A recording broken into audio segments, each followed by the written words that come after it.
Shalom Aleichem, Malachei Hashare, Malachei Elyon, Mimele, Malachei HaMelachim, HaKadosh Baruch Hu. Shalom Aleichem, Malachei Hashare, Malachei Elyon, Mimele, Malachei HaMelachim, HaKadosh Baruch Hu. Baruch Ata Adonai Eloheinu Melech Haolam, bendito eres, oh Yahú, soberano Melech de el Shamaim y de la tierra. Avinu Malkeinu, en esta noche pedimos tu guía, tu dirección, tu inspiración a través de tu Ruach HaKodesh en la exposición de este tema que hemos titulado Pesa hebreo o hebrea y Pascua cristiana. Es lo mismo. Vamos a entrar en materia. Por tu nombre santo, Yahú Sabaoth, y por el nombre santo también de nuestro amado Rey Yahushua HaMashiach, pido esa dirección, oh abacados, Avinu Malkeinu. Amén. Bien, bienvenido, bienvenida. Estamos en tiempo donde este tema es de mucha importancia para aquellas personas que se van acercando a ese gran movimiento global que se denomina Raíces Hebreas y que es la vuelta a lo primario, lo primordial, lo que pertenece a Israel. La revelación que se le da es a un pueblo, Israel, y que ese pueblo pone por escrito esa revelación. Y por supuesto que para nosotros poder entender la revelación, la escritura de ese pueblo, tenemos que entender al pueblo también. Es importante porque él es el vehículo de comunicación. Así es que vamos entonces a estar pendiente de todo lo que vamos a estar compartiendo en este breve tiempo, donde vamos a hablar de la fiesta de Pesa y de la Pascua cristiana. ¿Qué piensas tú? ¿Acaso es lo mismo? Agradezco tus comentarios. Recuerda que si nos regalas un me gusta, bienvenido Juan, que nuestro Abacados te bendiga y te guarde. Recuerda que si nos regalas un me gusta, estarás ayudando. Primeramente, estás motivando para que se siga dando este tipo de contenidos, de informaciones, de conocimiento, y que lo hagamos entonces con todo el amor del mundo, porque está dirigido precisamente para ti. Todo este trabajo es para ti. Y también que puedas también participar con tus comentarios, con tu sugerencia, con mucho gusto. Estamos dispuestos para dártelo. Darte respuesta si la tenemos.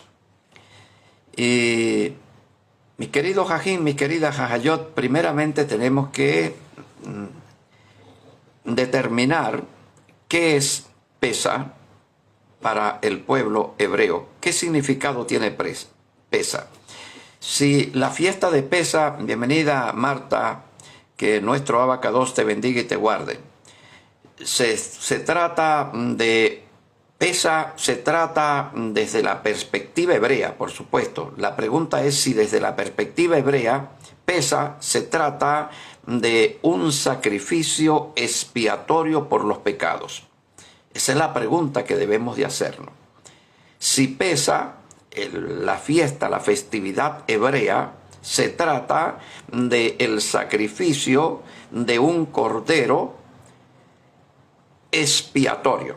Si el cordero de Pesa es expiatorio o no es expiatorio.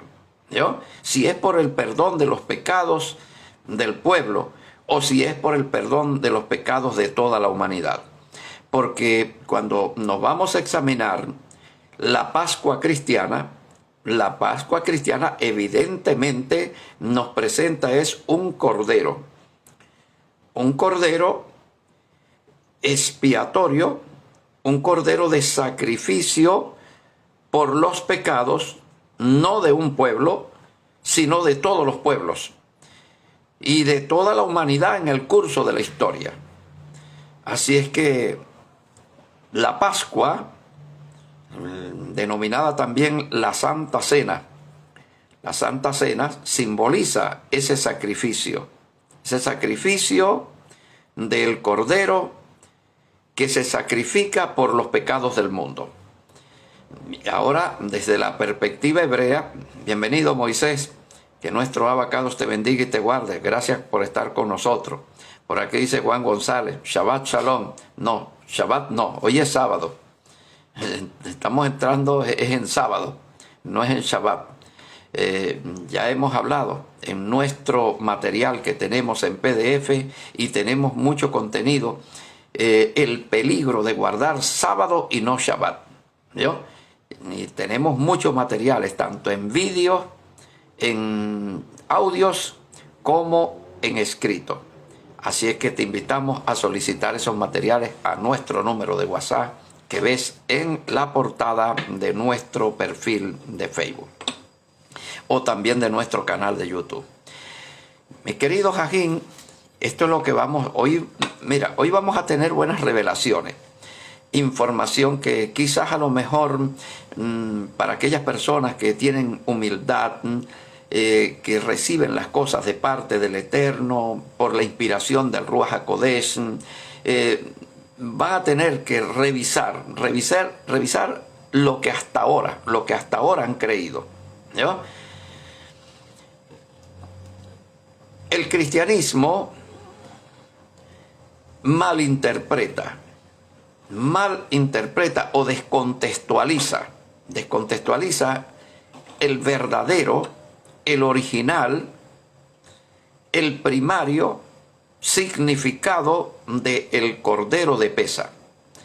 Bienvenido, Iri. Que nuestro Abacados te bendiga y te guarde.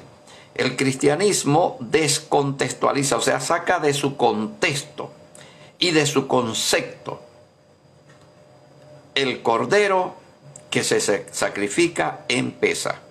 ¿Yo? Lo malinterpreta, o sea, la malinterpretación es una descontextualización. ¿Yo?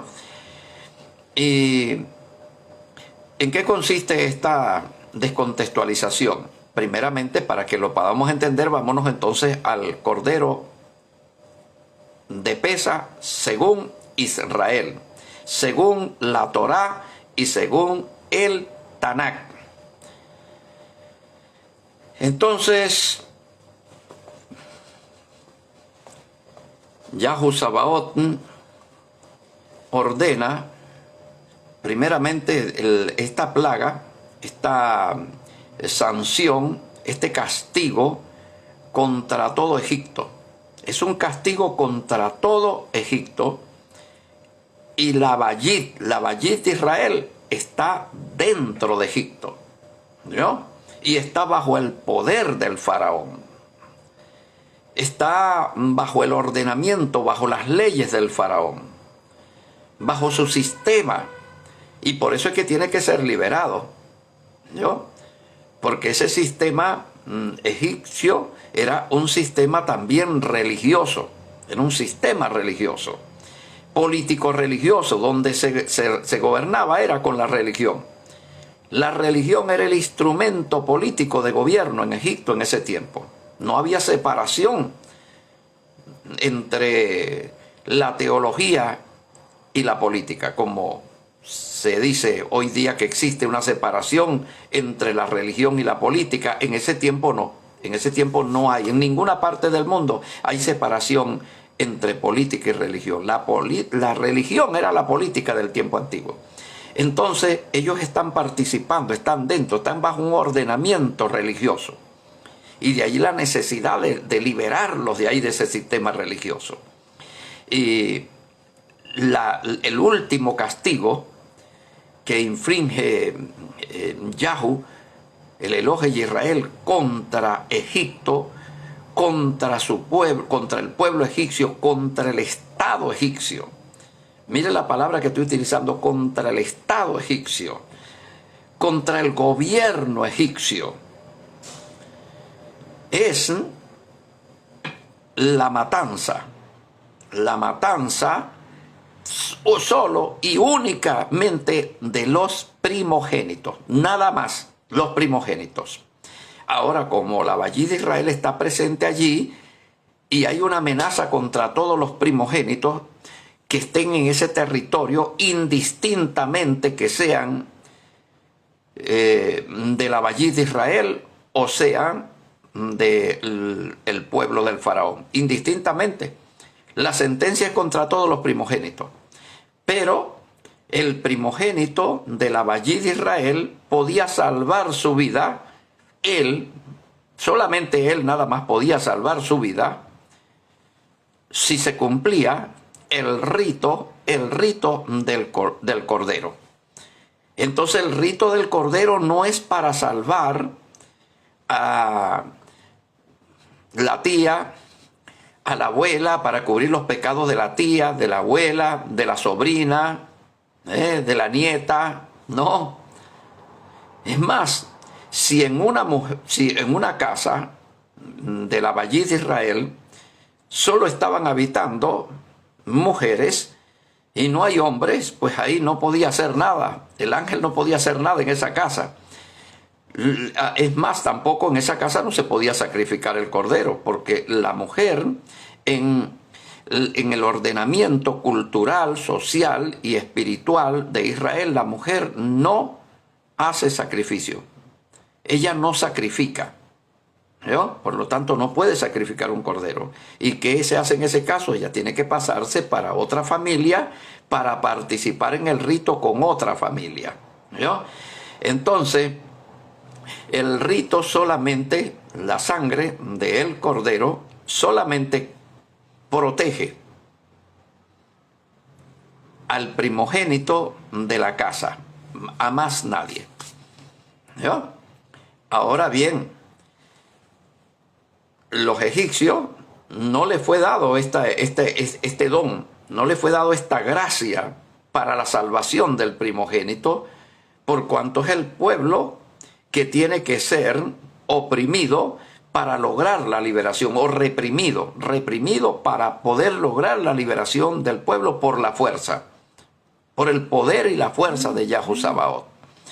Entonces, mis queridos Ajim, mis queridas Ajayot, el sacrificio que se hace del cordero en Pesa, ese sacrificio viene siendo también un acto donde se produce la liberación. Se está organizando una conmemoración. El rito es conmemorativo, porque él va a recordar la liberación. Es como la fiesta de independencia. La fiesta de independencia en los Estados Unidos, la fiesta de independencia en Venezuela, en cualquier país del mundo. Pesa es una fiesta nacional de liberación, de independencia, no de perdón de los pecados. ¿Yo? Y es una fiesta única y exclusiva de la nación de Israel. No tiene nada que ver con Pascua cristiana, absolutamente no tiene nada que ver con Pascua cristiana. No tiene que ver nada con un cordero inmolado para el perdón de los pecados del mundo, de la humanidad. No tiene nada que ver con eso. Es una fiesta nacional. Una fiesta nacional, independencia nacional, liberación nacional. Ahora, veamos una cosa, que cuando se celebra Pesa, se marca el inicio para contar los 50 días, porque hubo un peregrinar de 49 días de Egipto hasta el Sinaí. Y cuando llegaron al Sinaí, el día 50 hubo la santa convocatoria que se llama Shavuot. Se llama Shavuot. Entonces salimos de Pesaj para el día 50 entonces celebrar Shavuot. ¿Y qué es Shavuot? El cristianismo descontextualiza también esta otra fiesta, que le llaman Pentecostés, y celebran la llegada del Espíritu Santo. Pero ¿qué es Shavuot en el siglo I y qué es Shavuot en el siglo XIII antes de Mashiach? Bienvenido Ismael, bienvenida Alides, bienvenida Ana. Que Yahud, nuestro abacados, les bendiga y les guarde. Gracias por su presencia. Ustedes son el motivo de este trabajo, de todo este esfuerzo. Entonces, ¿qué es Shavuot? Para que se pueda comprender Pesaj, tenemos que entender Shavuot también. Shavuot es la entrega de la ley. ¿Y en qué forma se entrega la ley? Se entrega como pacto constitucional. Como pacto constitucional, como un ordenamiento, el ordenamiento de la nación. Entonces una nación que es liberada, o sea, la Bayit de Israel, la descendencia de Israel es liberada de Egipto para traerla al desierto y convertirla en una nación, mediante un pacto constitucional. Entonces estamos viendo que son las fiestas nacionales. Son las fiestas nacionales de un pueblo. Un pueblo está celebrando su liberación para ser convertida en nación del Eterno mediante un pacto constitucional que se celebra entre dos partes en el Sinaí. Por una parte, el pueblo de Israel, y por otra parte, Yahú Sabaoth. Esas son las dos partes que van a entrar en contrato, en convenio, para uno convertirse en el pueblo del Elohe y para el Elohe convertirse en el Elohe del pueblo. O sea, convertirse el Elohe del pueblo en ese caso no significa solamente, como dice el cristianismo, el Dios del pueblo. No, el Dios del pueblo no, el rey, el gobernante del pueblo. Porque a partir de ese pacto constitucional, el Elohe comienza a gobernar su pueblo, a regir su pueblo. Su pueblo comienza a someterse al ordenamiento de su Elohe para poder ser pueblo, para poder ser nación. Entonces, ¿qué es lo que están celebrando? Lo que están celebrando es una fiesta nacional de independencia. Mis queridos Ajín, mis queridas Ajayot, Pesaj. Ahora, primeramente, tenemos el Cordero. El Cordero, Luis, bienvenido, que nuestro Abacados te bendiga y te guarde. Ese estimado Moré, bendiciones, muy interesante su explicación. Entonces, para celebrar Pesaj, hay que ser israelita. Hay que pertenecer a la nación de Israel para poder. Es como que yo esté celebrando el 4 de julio, creo que es la fiesta de independencia de los Estados Unidos, y yo soy venezolano. Yo soy venezolano y estoy celebrando 4 de julio. No tiene sentido. Soy un extranjero. No tengo nada que ver con los Estados Unidos de Norteamérica. No tengo, esa fiesta para mí no tiene ningún significado. Guillermo, que nuestro Abacados te bendiga y te guarde. Bienvenido, Guillermo.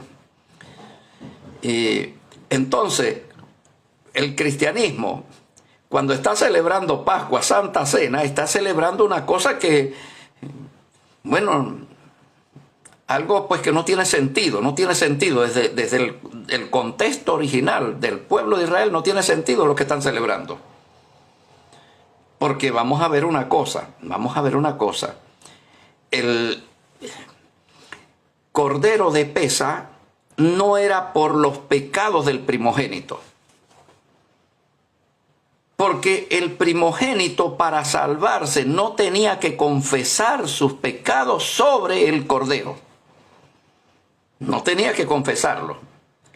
Ahora, cuando nosotros nos vamos a lo que llaman el sacrificio expiatorio, que es otro rito, es otra festividad en Israel, no se utiliza esto del cordero, esta figura del cordero de Pascua, de Pesach, no se utiliza esa. Se utilizan son 2 chivos. Y es lo que se llama Yom Kippur. ¿No? Yom Kippur. Entonces, los 2 chivos, uno de ellos era sacrificado a Yahweh Sabaoth. Pero el que era sacrificado no era el que llevaba los pecados. El que llevaba las transgresiones del pueblo, Ismael, bienvenido. Amado, tal vez yo esté equivocado, pero en Romanos 11 se menciona, fuimos injertados en el olivo natural y somos ciudadanos israelitas. No sé, ayúdeme. Bueno, primeramente, rápidamente te voy a explicar, Ismael. La palabra ciudadano es una palabra que corresponde al modelo republicano democrático, no corresponde al modelo monarquía. Ahí lo que pasa es que como Ras Shaul era un ciudadano romano, él tenía la ciudadanía romana, y además Ras Shaul también era un judío helenista, helénico, con una fuerte influencia helénica, y él utiliza ese vocabulario. Habla, por ejemplo, la armadura de Dios es la armadura de un centurión romano o de un soldado romano. Él habla de la carrera de los caballos en el hipódromo, él habla de la práctica del boxeo, de la lucha libre, de todas esas cosas que pertenecen al modelo republicano democrático. Pero en realidad nosotros no somos ciudadanos, porque no pertenecemos a una república democrática, sino a un reino, a una monarquía, porque somos una nación con rey. Somos una nación con rey. ¿Cómo se llama una nación que tiene rey? Que su primer mandatario es un rey. Pues un rey, ¿no?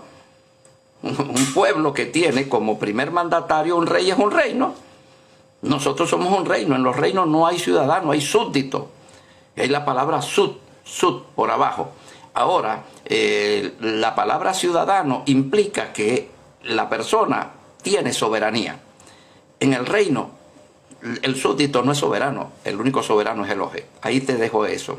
Entonces somos israelitas, pero somos súbditos del reino de Israel. ¿No? No somos ciudadanos. Bien, entonces continuamos. El chivo que se sacrificaba a Elohim, Yahweh Sabaoth, no era el que llevaba los pecados o las transgresiones. ¿No? No era. O sea, el que moría, no moría llevando los pecados. ¿No? Entonces, el que llevaba los pecados quedaba, por el contrario, quedaba vivo. ¿No? Quedaba vivo. El que llevaba los pecados quedaba vivo. ¿Por qué? Porque entonces el sumos Cohen, el Cohen Gadol, tenía que poner las manos sobre este chivo y confesar todos los pecados del pueblo. Los pecados del pueblo. Los pecados del pueblo no los pagaba un cordero sacrificado. O sea, el sacrificio expiatorio, no. Los pecados del pueblo no eran pagados por un cordero expiatorio. Los pecados del pueblo eran puestos sobre este animal, sobre este chivo. Y este chivo era soltado para que fuera en dirección al desierto. ¿A qué? ¿A morir en el desierto? No. Tenía que llevar todas esas transgresiones, esas infracciones de la ley, tenía que llevárselas a Azazel.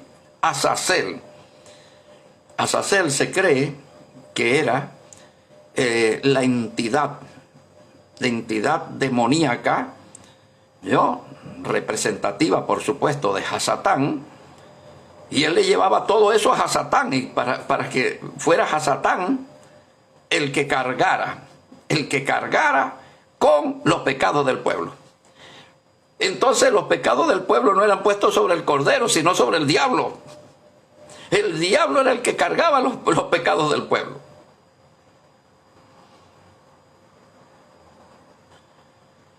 Y es importante esto, mis queridos Ajim, mis queridas Ajayot. Yo quisiera extender este tema porque esta entrega va a ser muy pequeña, muy breve. Yo no les quiero quitar demasiado tiempo, pero necesario es que nosotros nos metamos un tiempo en este tema. ¿Por qué? Porque vamos a revisar desde el punto de vista histórico lo ocurrido, qué fue lo que ocurrió verdaderamente con el Mashiach. Si el Mashiach verdaderamente desde el punto de vista histórico fue un sacrificio o fue un asesinato. Si fue un sacrificio por los pecados del mundo o si fue un crimen que se cometió allí. Y que luego entonces se construyó una teología sobre el crimen. Eso lo vamos a tratar. Yo no voy a adelantar nada, no voy a decir si es esto o es aquello, no. Pero lo vamos a tratar muy pronto, mis queridos Ajim, mis queridas Ajayot. Yo creo que posiblemente lo vamos haciendo por allí el día domingo. ¿Vio? Pero entonces lo que le estoy diciendo, que los pecados del pueblo no los llevaba sobre sí el Cordero que daba la vida. No. Los pecados quien los llevaba era más bien, finalmente, Azazel. El diablo llevaba los pecados del pueblo. Entonces vemos que hay una descontextualización por parte del cristianismo. Este interesante tema lo tenemos en un libro PDF de mi autoría que se titula Justicia versus expiación. Mire cómo se titula, Justicia versus expiación. ¿De qué trata este trabajo? Trata de cuál es la salvación que el eterno Yahú Sabaoth ofrece. ¿Cuál es entre estas dos perspectivas? La salvación original, la salvación primaria, el concepto de salvación primordial. ¿Cuál fue el primero? ¿Cuál fue el primer concepto de la salvación para el hombre, para el ser humano? ¿Fue por justicia? ¿Fue por justicia o fue por expiación? Yahú Sabaoth le ofrece al hombre, al ser humano, salvación por justicia o salvación por expiación. El cristianismo asegura que la salvación que Yahú Sabaoth ofrece es por expiación, no por justicia del hombre. Sin embargo, cuando nos vamos al escrito del Tanakh, dice el justo por la emuná vivirá. El justo por la emuná vivirá. ¿Y qué es la emuná? Porque no hay emuná sin ley, porque la emuná es fidelidad a la ley. Qué bien que revisamos esto, mis queridos y queridas. Entonces, ¿qué es lo que estamos celebrando en Pesaj? De acuerdo desde el punto de vista de Israel, no estamos celebrando un sacrificio expiatorio. En Pesaj no hay sacrificio expiatorio. ¿No? El sacrificio expiatorio está en Yom Kippur. Es en Yom Kippur donde está el chivo. Por eso es que se habla del chivo expiatorio. Porque el que expía es un chivo. No es un ovejo, no es una oveja. Y ustedes saben una cosa, que la oveja o el ovejo es un animal manso, es un animal dócil, es un animal símbolo de la humildad. El chivo, por eso es que los chivos las cabras están a la izquierda. El chivo representa a Satanás, al diablo, a la serpiente antigua, al dragón, es que es representativo el chivo. Ahora, el que lleva el pecado es un animal representativo de Satanás, no de la humildad. Bendito sea el nombre del Eterno. Mire, Todo lo contrario. Guillermo dice, me gustaría obtener ese PDF, con mucho gusto. Guillermo, solamente tienes que solicitarlo a nuestro número de WhatsApp. Y con mucho gusto, mediante una pequeña contribución para el trabajo, para los gastos, tú puedes obtener este trabajo, que va a ser de una gran claridad, porque tenemos que salir de esa duda, porque mucha gente todavía tiene, mire, están acercándose a las raíces de la fe hebrea, de la fe de Israel, donde nosotros ya no somos cristianos, nosotros somos israelitas, ¿comprende? Pero todavía tienen metido eso acá, ese chi cristiano. Y entonces quieren interpretar los moedín desde la perspectiva cristiana, porque todavía no han abandonado totalmente el cristianismo. Mi hermano, el cristianismo es la perdición. Y me perdonan los queridos hermanos, pastores, evangelistas, maestros de escuela dominical, me perdonan, mi ánimo no es querer ofender, herir la sensibilidad, la fe, no, ese no es el ánimo, sino que como error de interpretación, el cristianismo ha servido para la perdición de generaciones enteras. ¿Por qué? Porque como dice la Escritura en el Tanakh, dice, mi pueblo fue destruido. Fue destruido, ¿por qué? ¿Por qué fue destruido? Porque le faltó conocimiento, porque el conocimiento lo que lleva es a la destrucción, no es a la salvación, es a la destrucción. Entonces cuando tú estás celebrando Santa Cena, tú estás celebrando un error. Tú estás celebrando un error. ¿Por qué estás celebrando un error? Porque en el Tanakh no hay un cordero manso, ¿comprende?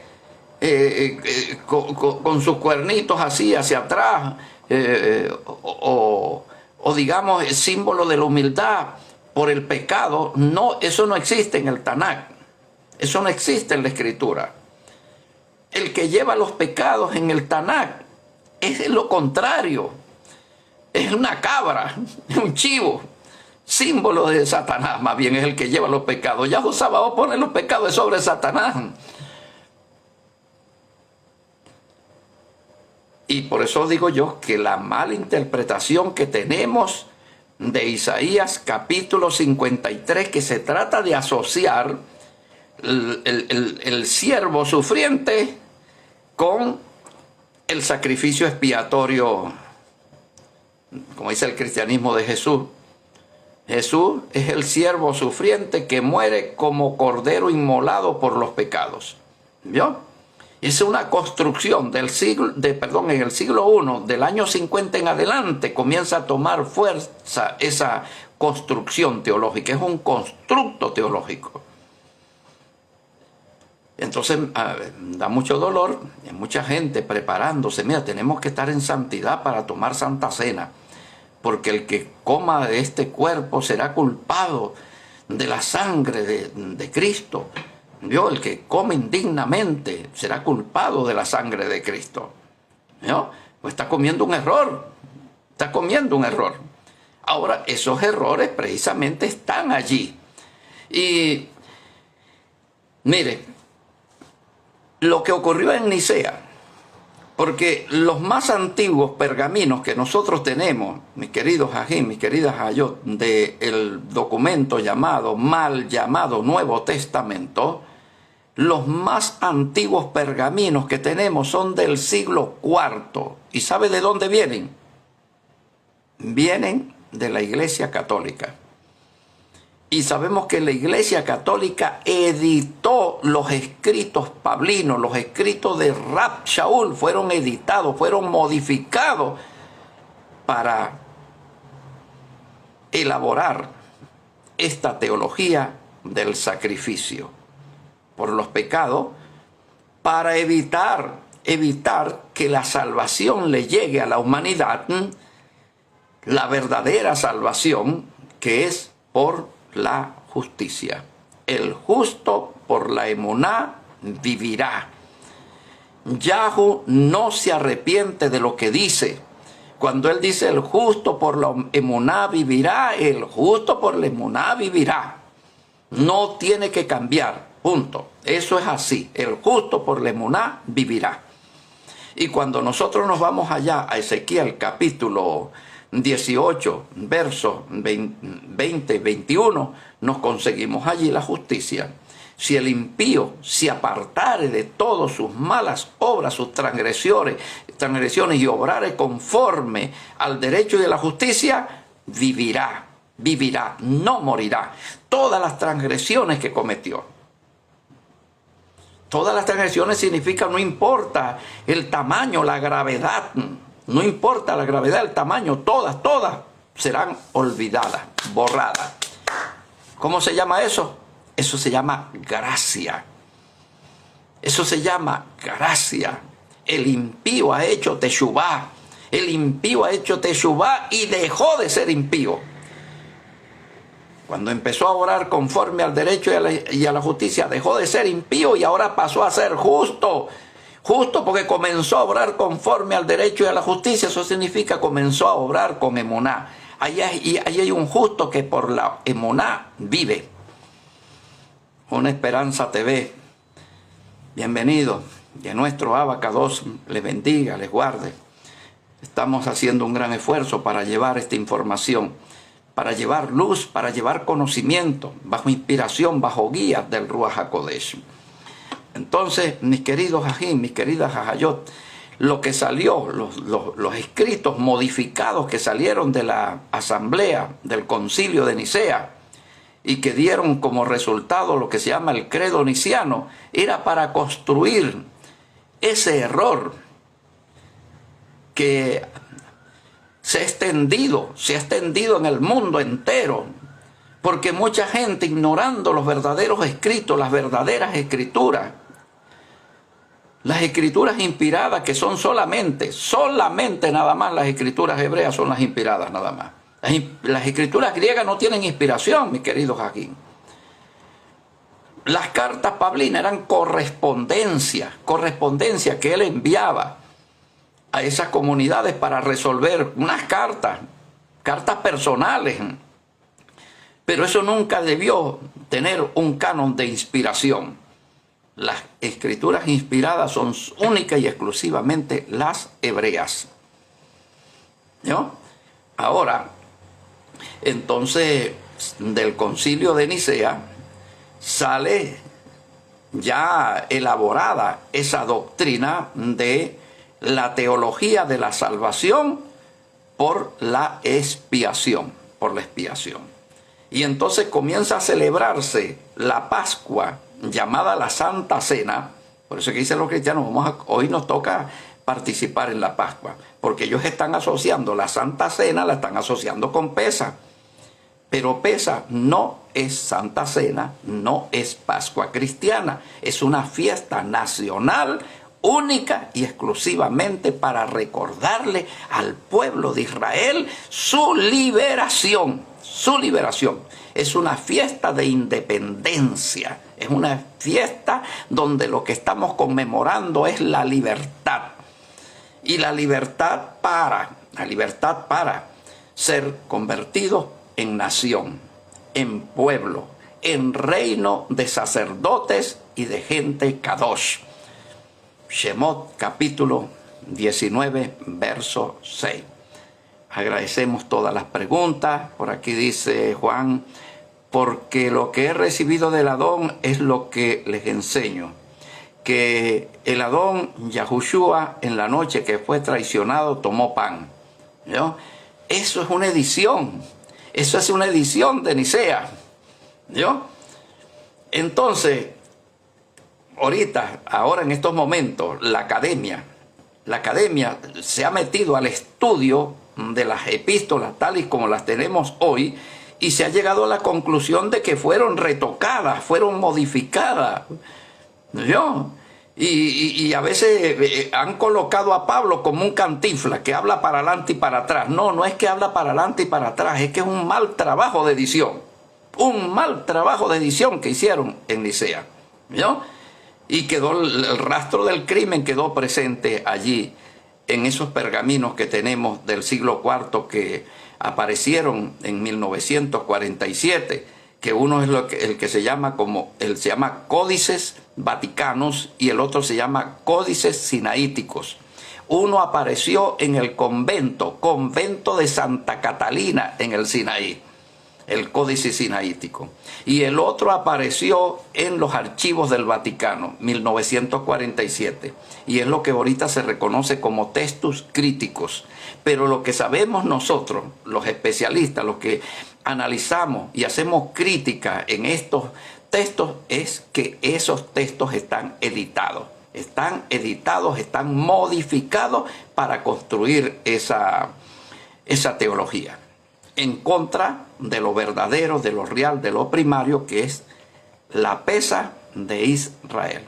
Ahora, los cristianos, las personas que todavía no han recibido la injerción, porque la injerción no es por decir, sí, yo me considero injertado, en Israel, por lo tanto yo soy israelita porque yo me considero injertado. ¿Yo? No. La injerción tiene unos requisitos. Hay unas exigencias para la injerción. ¿Cuáles son? 1, Teshuvá. Número 2, Tevilá. Y Tevilá no es bautismo. Y Teshuvá no es arrepentimiento. Es algo más profundo, más amplio. Y luego viene el tercer paso, que es Brit Hadashah, que es el contrato, el convenio que se celebra para ser pueblo. ¿Vio? Y aquellas personas que están viviendo juntos, hombre y mujer, tienen que hacer Ketubá. Esas 4. Son 4 obras que tenemos también en PDF para explicarte con amplitud, con todos los detalles, de manera profunda, sobre la injerción, que es la salvación. Si no estás injertado, no estás salvo, estás perdido. ¿Yo? Aunque digas que eres profeta, aunque digas que eres cristiano, aunque digas que hablas en lengua, que bueno, saltas, brincas, y bueno, haces milagros y levantas muertos y todo eso, si no estás injertado no tienes salvación. No hay salvación. Y por eso tenemos que hacer un gran trabajo por la salvación de los pastores, para que los pastores sean salvos. Y también para que sean salvas las iglesias cristianas, para que el cristianismo todo reciba la verdadera salvación, que es única y exclusivamente en Israel. ¿Y cómo entramos nosotros en Israel? Por Yahushua HaMashiach. Por Yahushua HaMashiach. Sin Yahushua HaMashiach no tenemos entrada. ¿Yo? Por eso dice, si soy de Yahshua, simiente de Abraham soy. O sea, se nos cuenta como descendencia por un vínculo, el vínculo con el Mashiach. Es que se nos cuenta como descendencia, pero es una descendencia no por lo biológico, porque el nuevo Israel no tiene vínculo biológico, no, sino vínculo por la emuná. Por la emuná es el vínculo en el nuevo Israel, en el Israel reino, monarquía, donde hay un rey que se llama Yahushua HaMashiach. Mi madre, mi padre y mis hermanos son aquellos que hacen emuná. O sea, los que hacen la voluntad de mi Padre que está en los cielos, significa los que practican emuná. Los que tienen emuná, esos son mi familia. Hay un vínculo por la emuná. Que nuestro Abacados me les bendiga, me les guarde. Gracias por vuestra participación. Será hasta una próxima oportunidad. Ya saben, por favor, a compartir con todos tus amigos, con todos tus familiares. Dale me gusta para que la empresa Facebook lo tome en cuenta. Será hasta una próxima oportunidad. Shalom Aleichem, Shalom Ubrachot.